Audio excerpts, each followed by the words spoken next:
Makanya Imam Ghazali itu ya membagi takwa itu pada 3 tingkatan.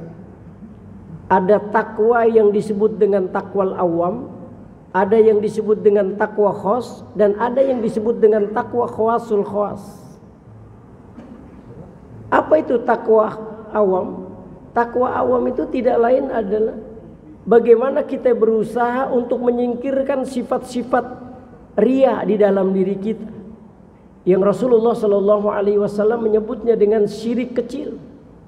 Jadi ketika kita mampu menyingkirkan sifat-sifat syirik di dalam diri kita, ketika kita menghambakan diri kita kepada Allah, itu sebenarnya masih pada ranah tingkatan takwa yang paling rendah.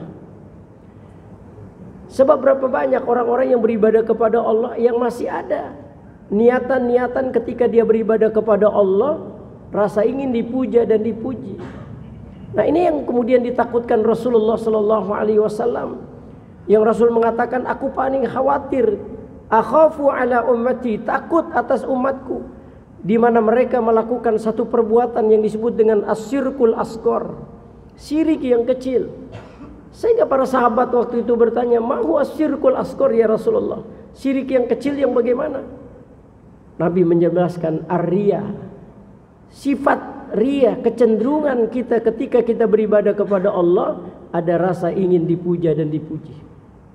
Maka takwal awam itu mencoba untuk menyingkirkan dulu sifat-sifat itu di dalam diri kita. Barulah kemudian kita masuk pada ranah yang kedua yang disebut dengan takwal khas. Nah, ini yang masuk dalam kategori imtisalu awamirillah wajtinabun nawahi, ketika seorang berusaha untuk istiqomah dalam melaksanakan segala perintah-perintah Allah dan mencoba menjauhi segala larangannya. Barulah kemudian meningkat pada takwa khawasul khawas.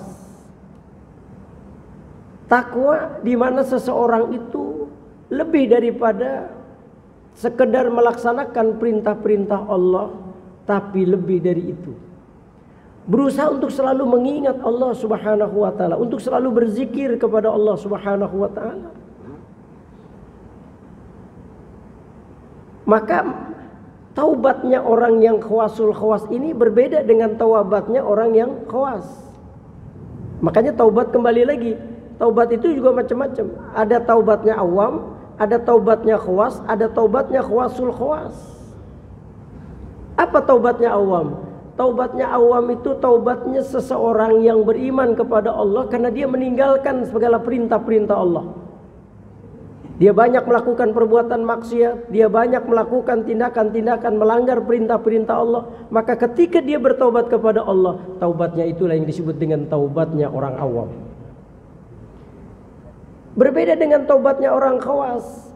Bagaimana taubatnya orang khawas? Taubatnya orang khawas tidak lain adalah berusaha dia memohon ampunan kepada Allah atas sesuatu yang sering kali dia tinggalkan berupa kesunahan. Kan kadang-kadang ada, kita suka meninggalkan sholat tahajud, kita suka meninggalkan sholat qobliyah ba'diyah, kita suka meninggalkan sholat duha. Maka taubatnya orang yang khawas itu ketika dia meninggalkan hal-hal seperti itu. Nah, berbeda lagi dengan taubatnya orang yang khawasul khawas. Gimana taubatnya orang yang khawasul khawas? Taubatnya orang yang khawas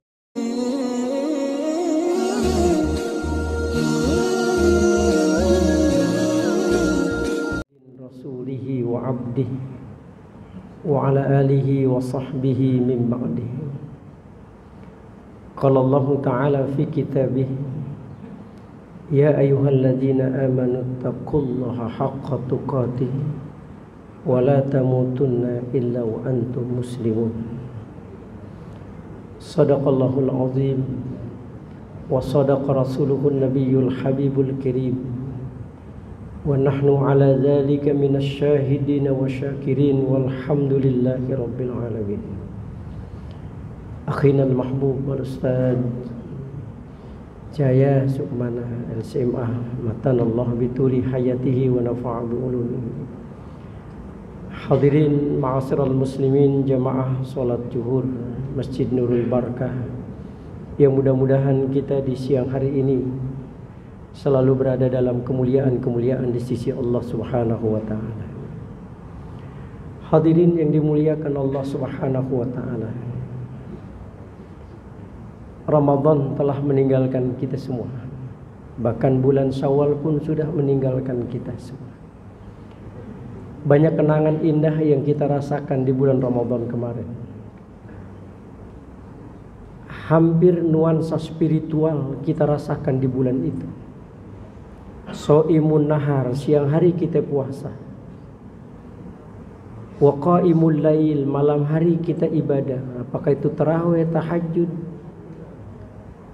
wa tilawatil Quran.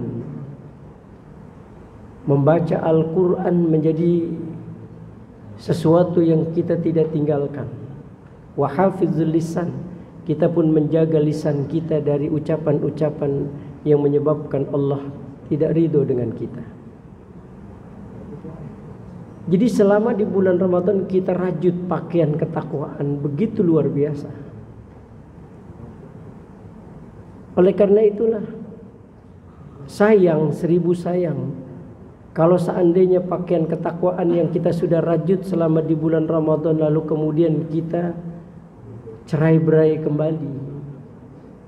Sebagaimana yang Allah pernah singgung itu di dalam Al-Quran surah An-Nahl, surah ke-16 di dalam Al-Quran ayat 92. Bagaimana Allah mengatakan wala takunu kallati naqadat ghazlaha mim ba'di quwwatin ankasa.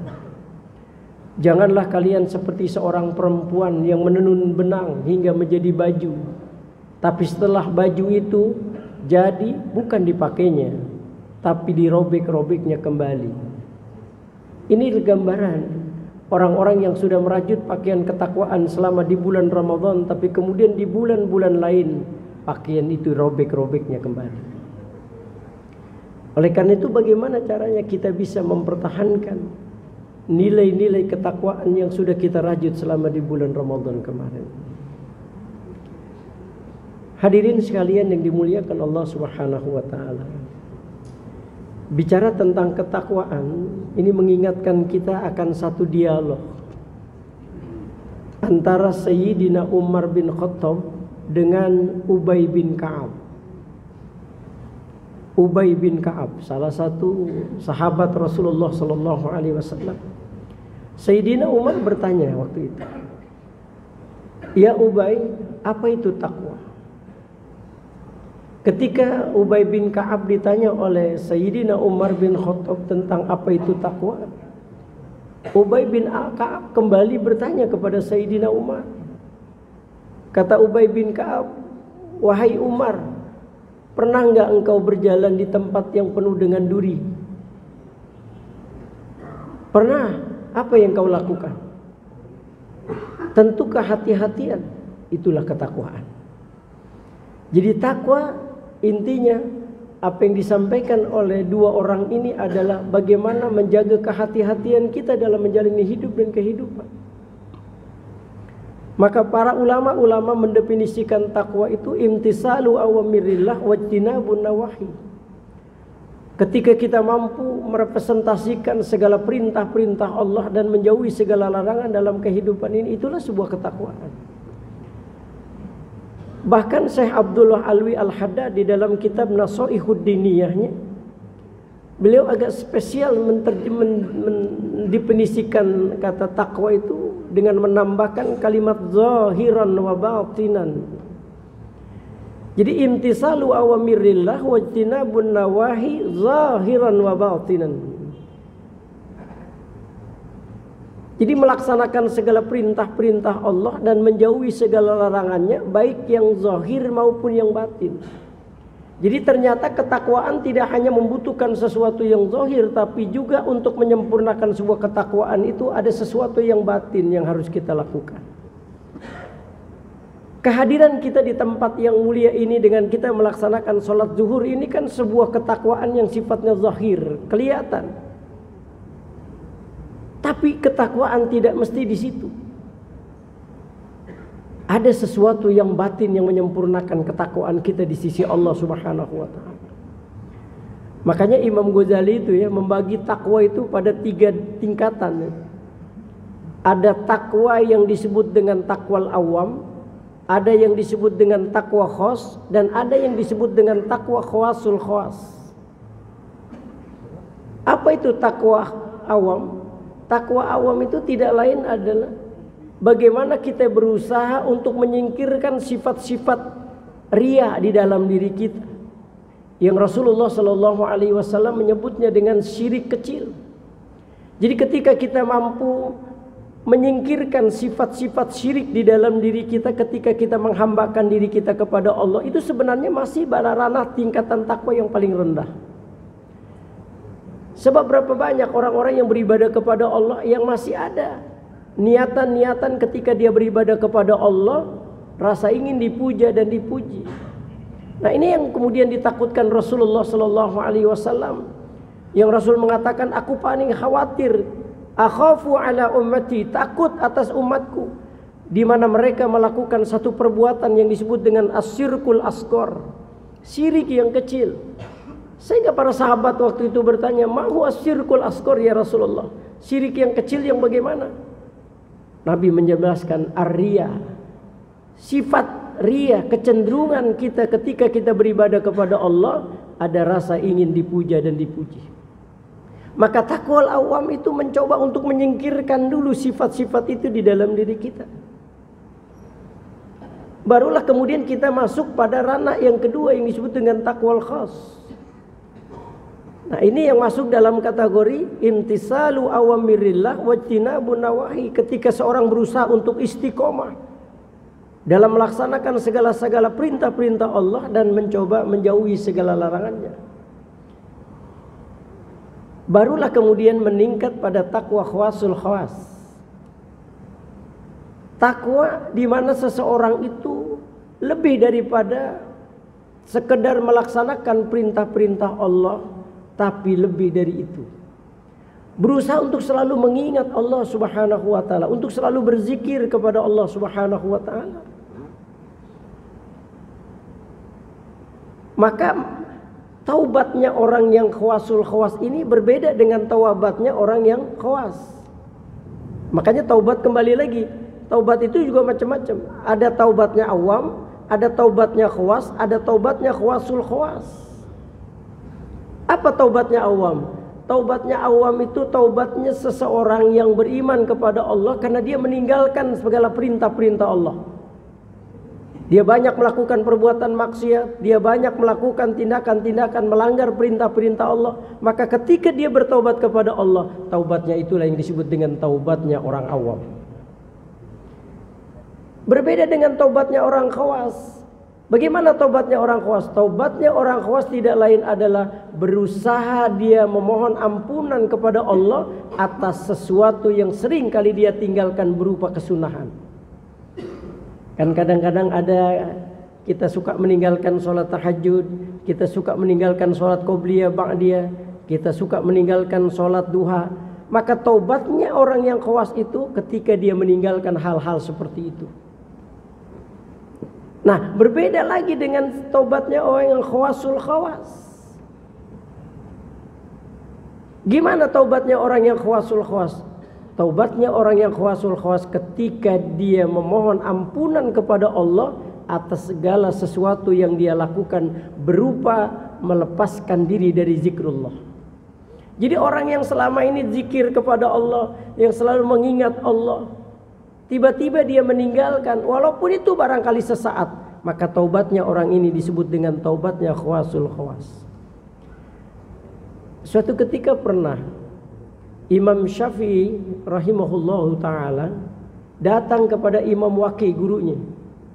Dia ceritakan bahwa beberapa hafalannya hilang. Diceritakan itu kepada Imam Waqi. Apa kata Imam Waqi? Tarkul ma'asi, tinggalkan kemaksiatan. Loh, bagaimana maksiatnya kayak seperti orang seperti Imam Syafi'i, yang luar biasa ibadahnya, yang luar biasa keilmuannya. Nah, itulah yang kita sebut dengan taubat tawasul khawas. Imam Syafi'i ketika dia meninggalkan mengingat Allah Subhanahu wa taala itu sebagai bentuk kemaksiatan. Berbeda dengan kita maksiatnya. Jadi maksiatnya orang-orang yang memiliki kualitas di sisi Allah Subhanahu wa taala ketika dia melepaskan, meninggalkan zikrullah, maka itu bisa dianggap sebagai maksiat. Nah, itu yang disebut dengan taubat khawasul.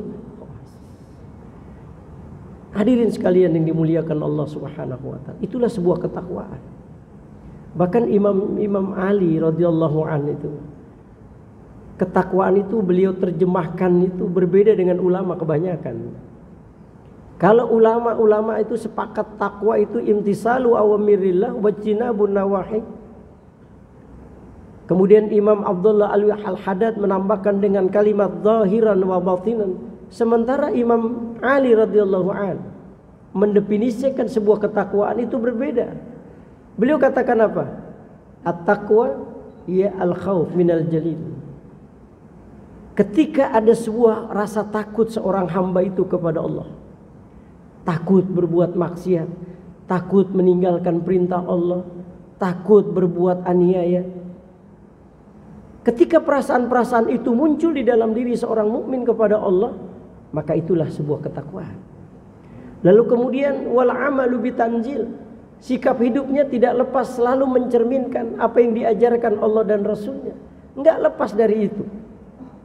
Dia tidak akan pernah menyimpang dari apa yang Allah sudah ajarkan, baik dalam Al-Quran maupun dalam hadis. Wal qana'ah bil qalil. Nah, ini yang penting. Ketika dia mampu menerima apapun pemberian Allah, sedikit banyaknya. Ini yang kadang-kadang kita perlu belajar dari Sayyidina Ali radhiyallahu anhu. Kita sering kali mengeluh soal nikmat yang diberikan Allah. Kita sering kali tidak terima dengan apa yang Allah sudah tentukan bagi kita. Bahkan maaf, dalam perspektif tasawuf seolah-olah kita enggak yakin dengan apa yang Allah sudah katakan, ma min dabatin fil ardi illa 'alallahi rizquha. Tidak ada satupun makhluk yang mau bergerak di muka bumi ini kecuali Allah sudah berikan itu rezeki buat mereka. Ini Allah memberikan jaminan buat kita. Nggak ada satupun makhluk yang Allah ciptakan di muka bumi ini yang tidak diberikan rezeki oleh Allah. Semua sudah diatur oleh Allah. Maka dalam perspektif tasawuf, ketika seseorang itu minta kepada Allah akan rezeki, maka seolah-olah dia tidak yakin kalau Allah memberikan karunia dan rezeki kepada mereka. Sampai begitunya itu. Mungkin buat kita orang awam memang hal itu udah biasa, tapi bagi orang-orang yang memiliki tingkat yang lebih tinggi, mereka begitu yakinnya atas apa yang Allah katakan, ma min dabatin fil ardi illa 'alallahi rizquha, sehingga dia enggak perlu lagi minta rezeki kepada Allah. Yang ada cuma doanya, ilahi antal maqsud wa ridhaka matlub. Hanya itu yang mereka selalu ucapkan. Kenapa? Karena dia yakin Allah yang menganugerahkan semua segala kenikmatan dalam kehidupan ini. Keyakinan itulah yang kemudian membawa kebahagiaan. Makanya orang-orang yang punya maqam wali-wali Allah, kekasih-kekasih Allah, begitu yakinnya mereka kepada Allah, sampai hidup mereka itu sudah tidak terlalu hauk akan dunia. Kenapa? Karena dia lebih menikmati perjumpaan dengan Tuhan dalam zikir mereka. Makanya orang-orang yang seperti itu kita lihat. Ya bukan berarti kemudian orang-orang sufi itu orang-orang miskin semua, banyak juga orang-orang yang kaya dari kalangan sufi itu. Kita lihat Imam Malik bagaimana dengan kekayaannya. Kemudian juga Imam Hanafi. Belum lagi Sayyidina Abu Bakar, Umar, Utsman, mereka orang-orang kaya. Tapi mereka kemudian tidak menjadikan kekayaan itu sebagai tujuan, tapi kekayaan hanya sekedar wasilah untuk mendapatkan kemuliaan. Maka lahir tokoh-tokoh sufi itu bukan lagi dari orang-orang yang susah, dari orang-orang yang miskin, tapi lahir tokoh-tokoh orang-orang yang sufi adalah orang-orang yang memiliki jabatan-jabatan, orang-orang yang memiliki kedudukan, orang-orang yang kaya, yang mereka semua menjadikan itu sebagai alat untuk bisa meraih kemuliaan di sisi Allah. Maka kita jangan pesimis, jangan a priori dulu ngelihat orang kaya. Bisa jadi ibadahnya lebih hebat daripada ibadah kita. Jangan kemudian a priori dengan orang yang punya kedudukan dan jabatan. Bisa jadi dia yang lebih mulia daripada kita. Maka kita lihat Imam Malik itu. Sampai Imam Syafi'i pun ketika berguru kepada Imam Malik, bagaimana melihat kekayaan Imam Malik yang begitu berlimpah ruah. Tapi kemudian dia baru menyadari ketika Imam Malik menceritakan tentang keadaan dirinya. Begitulah cara Allah, hadirin sekalian. Cara Allah menjadikan kemuliaan seseorang itu ada yang dengan kemiskinan, ada yang dengan kekayaan, ada yang dengan jabatan. Maka di dalam Al-Quran Allah sudah jelaskan, nahnu naqussu alaika ahsanal qasas bima auhayna ilaika hadzal Quran. Allah sudah ceritakan di dalam Quran tuh, ada orang yang dimuliakan oleh Allah dengan sebab kekayaannya, dengan sebab jabatannya, dengan sebab kedudukannya. Siapa? Nabi Sulaiman alaihissalam. Dan ada juga Al-Quran menjelaskan ada orang yang dimuliakan oleh Allah dengan sebab dengan kemiskinannya, dengan sebab penyakitnya. Nabi Ayyub alaihissalam. Maka ketika kita diberikan kekayaan oleh Allah, kita mohon ya Allah, mudah-mudahan kekayaan ini hanya sekadar wasilah agar Engkau memberikan kemuliaan dalam kehidupan. Begitupun begitu, kita diberikan oleh Allah jabatan, kedudukan, kita mohon mudah-mudahan kedudukan ini yang menghantarkan kita jadi mulia di sisi Allah. Jadi orang yang bertakwa, orang yang al-qanaah bil qalil, merasa cukup terhadap apapun yang diberikan oleh Allah. Dia syukuri. Bahkan saya baca di dalam kitab Tazkiyatun Nafs Ibnu Taimiyah, bagaimana orang-orang yang memiliki ketakwaan yang luar biasa itu, dia bukan hanya sekedar bersyukur dikala dapat nikmat, tapi dia sanggup bersyukur dikala dapat musibah. Kenapa? Karena orang-orang yang punya kualitas seperti itu, dia menjadikan sebuah kenikmatan dan sebuah musibah sama saja bagi mereka. Karena tujuannya ada tidak lain, Allah ingin memberikan sebuah kemuliaan dalam proses itu. Makanya jarang kita ngelihat ada orang yang ketika ditimpa musibah dia ngucapin alhamdulillah, jarang. Biasanya kalau kita dikasih musibah, ungkapan kita apa? Innalillahi wa inna ilaihi rajiun. Tapi bagi orang-orang yang punya kualitas ketakwaan yang luar biasa di sisi Allah, dia bukan hanya alhamdulillah dikala nikmat, tapi dia juga dikasih musibah ketika dia mengucapin alhamdulillah dikala dia diberikan musibah oleh Allah. Saya agak haru, ada seorang kawan ketika dia dicoba oleh Allah dengan kehilangan kendaraan. Dia hilang motornya waktu dia ngajar. Lalu kemudian teman-teman merasa prihatin. Apa jawaban dia? Tidak menyangka ujian yang diberikan Allah kepada dia, dia sanggup mengucapkan alhamdulillah. Kenapa dia bilang alhamdulillah? Iya Ustadz, dia bilang, kalau seandainya motor itu tidak dihilangkan oleh Allah, lalu kemudian anak saya pakai motor itu, lalu kemudian di tengah jalan ditabrak oleh kendaraan lain, mobil misalnya, bukan hanya motor yang ringsek, anak saya pun masuk ke rumah sakit. Iya kalau masih selamat, kalau dia sudah meninggal. Begitulah cara Allah menyelamatkan kami keluarga. Maka ungkapan yang indah yang kami ucapkan di saat itu adalah terima kasih ya Allah, Engkau telah menyelamatkan kami. Itu yang disebut tadi. Kalau dalam bahasa Rasulullah sallallahu alaihi wasallam itu syakura.